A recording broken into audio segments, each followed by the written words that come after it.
We've got a question here. TG Merrick, how many trades do you take when backtesting trade systems if you are? Personally, 500 trades. Because I like to know what's going to happen over 500 trades. 10 trades, 15 trades is not enough. And that sort of stuff. So I personally backtest over 500 trades before I go, this trade system is valid. I agree. Probably If get not away. even up to into the thousands, you know, you Yeah. can, if you're seriously planning on putting a significant amount of money on it, you know, I have this one concept that I like to do when I'm back testing. I don't know, Joe, you probably have something similar to that. I call it stress testing, where I will try to break it. I'll try to break the system that I'm gonna say, like, let me find the worst possible scenario and see if I would have survived. You know, if I survive in the worst cases, I'm like, okay, that looks really, you know, a promising system. And if I can't break the system idea, then it's promising. But if I can, it's sort of like reevaluate. And honestly, Joe, I don't know if you feel the same way, but through backtesting, I learned more through backtesting than I ever did even just through real trading, in the sense that I learned about risk management. Because it's like, when you go and you try to break systems, if you're risking something like 5% per trade, it is so easy to break a system, because you can take 10 losses in a row and bam, you're down somewhere in the neighborhood of nearing 50%. And you know, it adds up being a little less each time you take a loss if you're still sticking to a strict 5%. But the idea is that, man, if you're risking 5% per trade, a losing streak can break a system real quick. So That's what I would say is everyone is like, oh, look, I'm the same. When I backtest, I try and find more losses than winners. You know what I mean? right. So I want to know, you know, worst case, how am I going to go? Am I going to survive? Sweet, all right. And usually you don't get the worst case when you are live trading. Now, it's harder going from backtesting to live trading, and I say that because in backtesting you can trade, you can do over 500 to 1,000 trades in a week. You know what I mean? As opposed to live trading, that's going to take quite a while. And where people get lost is in the backtest, and they go, okay, sweet, over even just the 200 trades, I've made whatever, like 30%, blah, blah, blah. But when it comes to the live market edition, it's like, oh, this week I'm negative, you know, oh, you know, this month's only like 1.2%, blah, blah, blah. But then you don't sit there and think of the long term. Well, you know, this month might only be 8 trades out of those 100 trades. You know what I mean? Yes. And That's not one thing to add there too is, like, when you're back testing, so I have this thing when I'm back testing, there's a luxury of, like, okay, let's say you have a system in place in your back testing and you're sitting there trying it out, and you're like, okay, I'm down 4% for the month. And then you just trade, and you're back testing, like you take theoretical trades and bam, you're back up and you're like, okay, I feel good now. But in reality, when you're actually trading it and you're down 4% for the month and you still have to sit for 3 more weeks sitting on a drawdown, it's painful. Because in backtesting, it's like, okay, 5 more minutes and I'll be profitable in theory and I'll feel good about where I'm at. Like, drawdowns are like nothing. But in reality, it's like you're saying, that holding on to a losing streak for like days, weeks, maybe even a month at a time is tough. It's not an easy, like, practicality. That's where the psychology comes in. And as cliche as it sounds, psychology is, And I feel like, oh, you guys always say that, but it's like, it's true. You know, we have the question, you know, what's the best advice you could give yourself? Yeah, so I'm from South Africa. How did you become consistent? What was the worst advice you ever got? The worst advice I ever got was go balls deep. Like, go all in. The best advice I ever got was control the risk, have that sort of drawdown point where you go, okay, now I'm going to sort of start doing something else. But also, literally, as we just said, psychology has to be in check. Because you can have the best trading system. There's no best trading system, but you can have like a 90% win rate and still lose money. You can have a 30%. I know a trader. He's great, fantastic trader. I think he's been trading for 22 years now. 31% win rate over average and still makes a killing. 31% win rate. See, that's the thing, is it's just not about, I think the worst advice that I've gotten is just, you know, the ideas that are sold or showed on the internet of, like, systems and secret strategies that are going to make you a ton of money quickly. You know, like that system by itself, like, as a you know, background in computer science for me, it was like, when I first started this, I was like, well, what's that system? I was really, and still am, very interested in systems, you know, the mechanical, like, aspects of, like, if I do this, this, and this, how often do I make money? How often, like, that stuff is fascinating to me, and it always has been. And you know, the first impression of trading is like, if you're good, you can risk 5% and make, you know, 10% a week, and, you know, you'll be making these huge numbers. And the expectation of realistic gains, or the expectation is very different than the realistic, you know, gains that a successful trader makes. If you're looking at trading, and there's a reason that, you know, we talk about it, but it's not a popular thing to talk about, because it really does hurt your sales pitch if you're just out there selling a dream to people and you start saying, you know, 3 to 5% in a month is a good month. That's like, but I have $1,000, so that's like $30. That doesn't do anything for me. It's like, sorry, we're not here to sell the dream, you know? I started with $1,000, you know what I mean? I started with $1,000, you know what I mean? It's everyone does. Like, no one starts with, I mean, unless you got, you know, a very rich family, no one starts with 100 grand or 200 grand or whatever. Right. But you build up, right? I've got 14 years trading. It took time to build up, and that's what everyone wants. Everyone wants to be quitting work tomorrow or next week or next month or next year. I'm like, maybe start looking at quitting work in the next 10 years, not next year. You know, especially if trading's your only income. Like, if trading's your only income, it's a lot harder. And that's a big thing I always touch on, is like, I'm very honest when it comes to trading expectations and stuff. And I tell everybody, even after 14 years, if I was just trading and I had no other incomes, just trading, then it would be hard to live a very exotic lifestyle. Right. Cars, you know, all this sort of stuff, you know, like I could live how I am now, but living the life of, you know, Lamborghinis, McLarens, you know, all that sort of stuff. It's actually like so ridiculous. Like, the people who claim to be like, and that's the thing. There's nothing wrong with having multiple sources of income. You know, we live in a world where anybody can do that. Anybody can get a side hustle going on the internet. They can do something. You know, it's free access to, well, mostly free to, especially most countries in the world, to get involved on the internet, to do something that can make you extra money. So, you know, I don't think that there's any reason to only trade for a living, unless you're just, because, like, honestly, I'd be so bored if I only traded for a living. There's just, like, I would have nothing going on. Like, because trading, even now for me, it takes maybe an hour and a half a day for me, and that's including, you know, I go live on YouTube for an hour a day, you know, looking for setups and scanning, and then I usually actually execute for 30 minutes or less in a day. So, you know, it's there's just a lot to do in life. So trading is just one aspect. That the cool thing is, even if you're starting with a small amount of money and you're not somebody who has a ton to begin with, it's still worthwhile to make a little bit extra on the side and build the skill for when you do have money to really trade a larger account. No, that's definitely right. We did get another question here. I know it's aimed at Nick. Nick, hey Nick, can a person live just on forex trading? I'll quickly answer as well, because I know this is for you, but I'll quickly answer. Yes, you can. I did that for years before I started a whole other business that I have, which I don't even talk about on here. But yes, you can. But it's extremely boring. It is very boring. As Nick just said, it's not like you're going to see on Instagram. It's literally, it's boring. That's all. It's boring.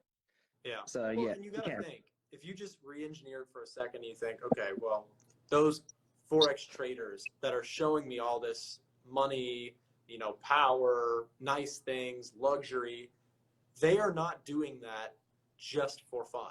They are doing it because they have an agenda to sell something. And okay, you know what? People sell things. That is what it is. But it's if you were just trading and you weren't like selling something, doing something else, you would have no need to go spend all that money on luxury and then show it off on Instagram. Like, the purpose is solely to make, you know, outrageous claims about financial markets, that you're going to be rich by doing this and buy my $1,000 course or something like that. You know, like that's the thing that people back home, you know, they probably got first introduced to Forex through those people that they see on the internet driving nice cars and doing that thing. And like, that's how I got involved. So I know what it feels like. You're seeing that and you're like, man, is that what traders do? They just drive cars around? And it's like, you know, years later, it's just not the case. Not at all. You can live just from Forex trading, like Joe said, absolutely. But you better have trading capital, and you better be ready to, you know, if you're not already profitable, get ready for a ginormous project, because it's a continuous journey. I to this day, and Joe probably agrees, like, there's still more to learn. There's still always something that you can improve on. And so, you know, if you want to trade for a living, be ready for a psychologically draining job. Be ready for something that can be very stressful if you don't have huge amounts of money that, you know, to fall back on. You know, yeah, it's not an easy thing to do. It is something that is possible, and it is something to make it your goal. Maybe like, you know, I don't know, maybe Joe and I, like at some point we're just like, yeah, we'll just, you know, step out of the scene and just trade money. But it's kind of boring, like Joe said. So Yeah, and that's the thing as well. It's like, funny enough, like most of you know that I think it was like last month, was it June? I don't know, whatever month it was. Anyway, yeah, end of last month, I went to an event for Pepperstone. And it was just 20 of us, I think it was about 20 of us there, traders and whatnot. There was not one trader who solely relied on trading for income. yeah, Everyone had income, whether they were just working a normal job because they were bored or whether they had their own business. But, you know, a lot of them always had someone else that were doing rather than just trading. Didn't meet anyone. It was great because I met Stacey Burke there as well. He attended it. He's got a thing on his video on his YouTube about the event. You can see me in a couple of the pictures. I was like, yeah, it's me. oh, that's awesome. Yeah, but he didn't do like a big video. But anyway, yeah, but yeah, look, I never, I didn't meet one person that was just trading. You know what I mean? And not as possible. It's just it's boring, really boring. I just can't see myself ever, like, you know, the thing is for the people out there who are just, you know, getting into trading, they're like, but trading is so exciting. It's so, you know, there's so much to do. It is interesting to me, but the actual execution of trading is so dang boring once you come into a strategy that you do consistently and that actually works for you. Because it's kind of like, I don't know the best way to phrase it, but like you're just doing the same things over and over and over. You're looking for the same kind of setups. You're looking for something that, you know, looks to have a good risk reward, a good edge to try and get involved with. And then like once you're in it, it's mostly waiting. It's 90% for me, 90% plus just sitting there and waiting for trades to play out, waiting to get stopped out, waiting for the setup to play out. Like it is very boring, the actual execution. And it's like, what do you do for the rest of the day? Like, I don't know. Yeah. So there's only so much you can go out to a cafe and or lunch every day before it's like, you know, again, we can't repeat it. Peter says, yeah, it's really boring picking the colors of a Lambo. Yeah, wouldn't know. So I just got a new Mazda CX-9, so no Lambo for me. I saw that. That's a nice car, man. That's exciting.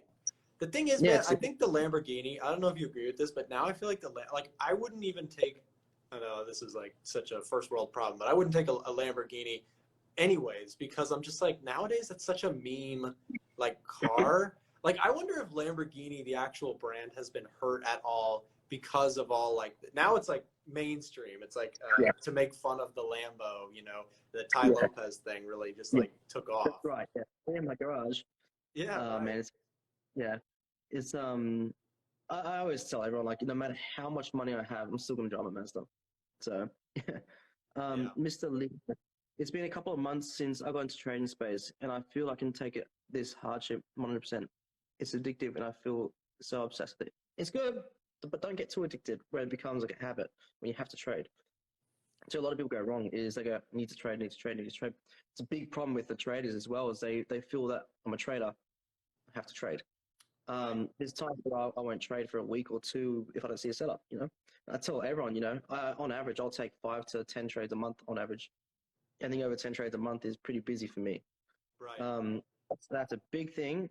Mr. Lee Ko-wan, I think that's how you say it, is be careful of that. Yeah. And don't get too addicted when it becomes a drug.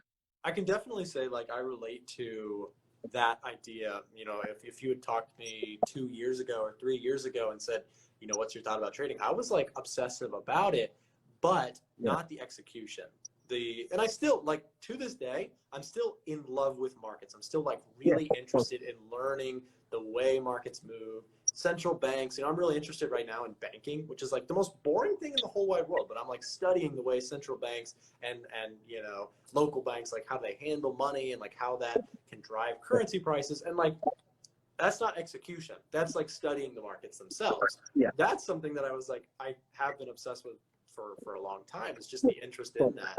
But just be careful with the execution, that you're not obsessed with pressing the button and watching money move, because that, like Joe said, that's a dangerous addiction, because then you feel like if you're not trading, if you're not in a trade, you're not making money. And the reality is sometimes the best action is literally to just sit there and do nothing and wait for a setup that actually gives you that good shot. Yeah, definitely is. And A Paul says, how do you know if you're already consistent? What does it mean to be a consistently profitable trader? Simple is, do you make money? That's it. And I don't mean money this week or next week. I mean money over the next 4, 5, 6, 7, 8, 9 months. 10 months, year, 2 years. That's when you know you're consistent. Yeah, I mean, I just doing the same think thing. if you see a year, actually, you know what? It's not even, to me, it's not even time-based. It's market condition-wise, because you might be profitable in a bull market if you're just buying stocks. But what about when the market goes down? Do you survive? Do you handle it? Do you like keep your drawdown to a minimum?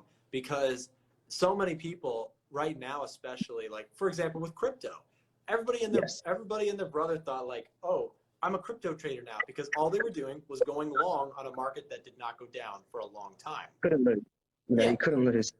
So you could be you could be like, blind to picking a setup or anything, like no strategy, and still make money when the market's going straight up. The question is, are those same people, would they still consider themselves consistently profitable or consistent overall when the market's doing terrible and they're just getting smoked, That's it. And it's funny, it's like when, over the last year or whatever it was, that Bitcoin went up, there was so many, even in my town, so many crypto traders. Oh, I'm a crypto trader, blah, blah, blah, come and learn from me. And now they're all really quiet. It's like, where are they gone? Like, you know what I mean? I mean, like, the Bitcoin's crashed there, so where'd you go? Well, that's the thing, and it's easy when it's in the bull market, so. It's very much, I think the best way to measure if you are actually a consistent trader is you don't necessarily have to be making money in both environments. Like if for example, long only hedge funds tend to do very well in markets when they're going up, right? That's pretty intuitive. But during the downturn or times where the markets are giving back, they're not bad traders because they're not making money. If they're controlling their risk and they're keeping themselves like from dying, that's still considered consistently profitable. Because it's like if you take maybe bull market, bear market, bull market, are you still making money throughout like the end of that period? You could consider yourself more of a consistently profitable trader. But it's just be careful that you're if you only go long on gold right now, for example, and that's your only strategy, you would not know if you're consistently profitable until gold goes down for 2 months. Are you still surviving? A good example is so with me, for my trading system, it's purely trend following. I don't range bound trade, anything like that. So last 2 months, it's been pretty easy to make money. Just buy and short, that sort of stuff, and I do great. But it's times like where it is now, in the market condition we're in now, where the trends aren't as strong, everything's sort of consolidation a little bit more. How do I survive that? And I'm a little bit down this month. I think like 0.20% down. If I close the month as is, it's not going to bother me, because last month I closed at like 2.25% or something like that. And I'm fine with that. Like, that's a great percentage. This month could be a slight negative. Next month could be another profitable month. Month after that could be profitable. Month after that could be profitable. Next month after that could be slightly negative or break even. It's just, how do you survive those points where when your trading system isn't showing any hands, how do you survive that? That's really what also makes it consistent as well. Yeah. Well, and I actually had like a month in May that was like kind of outrageously good. In fact, it was so good that I have since scaled down on my position sizes, because it did the volatility expansion, like some of those trends that were so good. Same, probably caught some of the similar moves to you. Is like just catching some of those great trends. Gave me a really great month, but I was like up 10%, and I was like, okay, 10% a month is like really high for me. So I probably should scale down my position sizes, because that sounds weird to like correct after things have gone well, but I just know the nature of things is like trending and then consolidation, trending, consolidation. So I've actually since scaled down a little bit, and like you, I've been kind of sitting on the sidelines. I took one trade last week, and that was it. So just been kind of waiting for things to make a play and try and get involved next. That's it. Edmund says, hi guys, should I keep my screen simple with a 10 and 20 movement average? I find I was overtrading myself with too many indicators. Best way to answer that for me is, why are you using the 10 and 20 moving average? If you don't know why you use them, don't even use them. If you're just having them because they're an indicator, then they're useless, right? I use the 10, 20, I use the 20, 50, 200 to identify my trend. But I use them very specifically, and they tell me something specific about the market condition. When they're all entwined, market's not moving, blah, blah, blah, there's no trend. When prices, they're all fanned out, price is trending, I'm looking for buying opportunities. If you're using the 10 and 20 for no other reason than to have a moving average on your screen, and then delete them. You don't need them. It's a great point. Honestly, going back to that concept of back testing, is like if you're testing your strategies, your concepts, you should have the bare minimum that you need to look at to fit the strategy that you back tested and actually saw promising results. It shouldn't be, which indicators do I start with and then trade with? It's, okay, start with the back testing phase. If you find something that works because you tested those moving averages and it looks good, then great. Keep the minimum on your chart and do your thing. But if you're, if you're just putting it on, like Joe said, for fun, just because it looks cool, it's a little bit dangerous. Is 3% a month a realistic goal over a very long period of time? Example, like 10 years to average 3% per month. Joe, what do you think? If I got 3% every single month for the next 10 years, I would be cheering. Trust me, I'd be happy. Yeah, very good. 3% a month. You know I agree. 3% per month, you would be probably a trading hero. Like you would be, it sounds so weird to say because people are like, 3% per month, that sounds so boring. But like seriously, if you go look at a compound growth chart with 3% per month for 10 years straight, not even including the idea of depositing to your account, building that account from outside sources as well, you're talking about seriously substantial gains if you could average 3% a month. That's a fantastic number. And don't let all the internet people, scare you off and say, oh, 3% is not good enough. That's fantastic. You're hearing it from Joe and I. Take it as it is. Two guys talking on Instagram, but seriously, 3% per month, it's not easy to do. It's very good. It's and I tell everyone, like last month was 2.25, I think. I'm happy with anything between 1 to 5%. If I just get consistently 2.5%, I'm happy. If I get 1.5, I'm happy. If I get 3, I'm happy. If I get 4, sweet, I'm cheering. But it's everybody thinks you're gonna get you need 10, 20, 30, 40, 50% a month, and I just tell them it's really hard. Over the 10 years, to do that every single month, not possible. Yeah. You could maybe 2-3 months in a row, or you can get very good lucky streaks, but forever, no. Right. And if you're having months, it's kind of like what I just talked about with like scaling back my 10% month. If you're going to have 10% in a single month, it's possible to have that in a month. Like I said, my month was like phenomenal. I kept taking CAD trades. I actually added to a winner that just became a massive winner. And that was pretty much, it was like basically 3 trades. I took one, took a profit, took another, added into another, and those 3 trades combined basically made the entire month. And it was all essentially the same trade. It was just, adding to a long position that just didn't want to stop. Those scenarios, to have outrageous months for me, it's possible because I'm not adding like a substantial more amount of risk. Like I'm just trailing it. I'm either taking, at a certain point, it was like, okay, I'm going to have a 10% month, or I'm going to have like a 0.5% or 1% month. Because I'm just adding with my stop loss in place so that I can't get like smoked if it reverses. I'm just going to end up having a flat month. But still, 10% in a single month, you have to be aware of the fact that like anything that can make your account go up that much can also do the opposite. So you have to be ready for that volatility. If you're going to be trying for 10% months, you have to be ready for big swings. And that's why I'm scaling back, because I'm like, okay, 10% in a single month, that's pretty hot. It's kind of like raising rates for the Fed. They're trying to like not overheat things, right? You're just trying to cool things off a bit. So the big question is it possible? It's possible, but don't look for 3 every single month. Next month might be 5. Next month might be 5. Next month might be 1.3. What I say is look for a yearly gain, 30, 40% a year, and then work off of that. Don't work off of every single month, because every month's going to be different. Yes. Peter, this might be a question for you, for Nick, because I don't use TradingView as much. Hmm. I don't know about it too much, but do you know how to find the swaps rate on TradingView for currency pairs? It's going to be with your broker. So in TradingView, I don't think has a way to actually look at swaps. Oh, you mean like, so if you're logged into your trading platform, like how do you view swaps? Because in that case, I actually don't know. I execute on TradingView, but I actually look at MetaTrader on my phone a lot, like for just looking at like progress. But you should be able to see it just in the terminal there. Like if you look at active trades, you should probably be able to see swap. Unless it's very broker dependent, because some brokers show swaps, some don't. They show it like they just add it into like deposits and withdrawals. Like, just depends the broker you're using.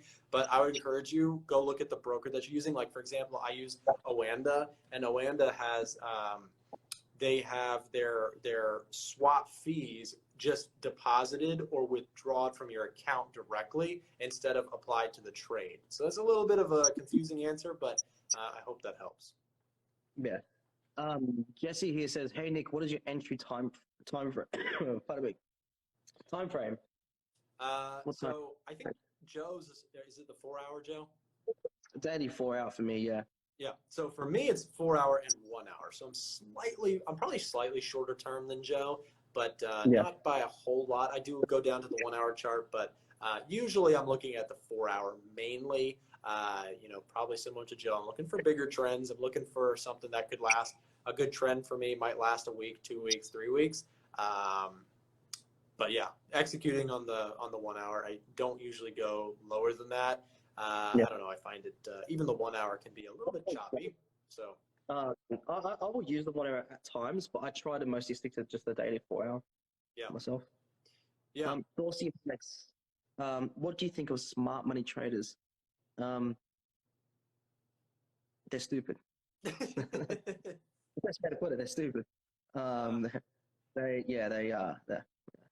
Anyone that says like there's so much stuff out there about smart money traders, like institutional trading. They don't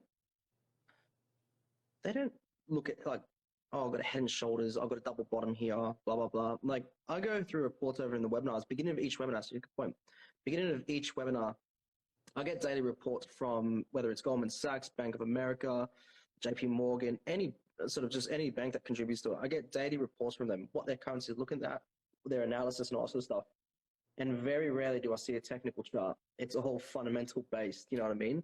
Right. They do look at charts and they look at price, but they're not sitting there going, I want to buy a Great British Pound US dollar because there's a double bottom here. That's not smart money trading, you know? Smart money trading, most people cannot get the resources to follow institutional traders. Right. I agree with that. I think one of the things that's sort of dangerous about the retail world and some of the sales pitches that are out there is a lot of times you're going to see very basic concepts wrapped up in a gift basket that looks really cool. So you have these concepts that are like, oh, market manipulation and this secret strategy of like how to get in when the banks are getting in. It's like, it sounds cool, looks cool, but anybody can like come up with a cool, interesting concept and call it something. We could talk about like, oh, we're going to be releasing the Viper strategy next week. And it'd be like, ooh, the Viper, that sounds really cool. Maybe it's, but there's a lot of hocus pocus. And it's like, honestly, wrapping it up in a gift basket is just a way to attract, people who don't know much. So be very, very careful on anything that sounds really like fancy or cool. Yeah. Like we've been talking about, like the stuff that lasts in this is not, it's not cool, it's not sexy, it's not like, fancy. It's just down to earth stuff. I would say anyone that tells you I will teach you how institution trades, just don't bother. Yeah. Look, I've got friends who work for that sort of stuff, like banks and whatnot, and it's funny because I'll be on the phone to them and they'll just we're having a chat. I'm like, oh yeah, I'm sure, and blah blah blah, and I'm so I saw a nice double top, and they'll actually tell me double. What do you mean double swap? I'm like, never mind. Retail trade at all. Right. And it's not that technicals are useless or anything like that. It's just that big institutional traders, if they're going to be asking their employer or whatever to short some market, and they just say, oh, because it looks like it's going to double bottom here or double top here, like that's not quite enough. They're asking for reasoning if they're going to be placing millions of dollars on something. You know, it's got to have a real definable reason as to why. And honestly, you know, as traders, we should probably take that level of seriousness with our own trades, whether that be, you know, it goes through a risk management team to right, assess it. So right, exactly. So just the thing you're going to hear from us consistently is like, it's not that we're pessimists, it's that we've been in this for a long enough time to sort of like a river rock. A river rock, it's like smoothed all the edges over, you know, because like all the excitement is like, you know, stuff that just doesn't last. So yeah, it's it. And I know it's hard for a new trader to sit there and go, oh, but this guy's, you know, he says he's teaching me like this and that, and he does he's got this. a nice And car.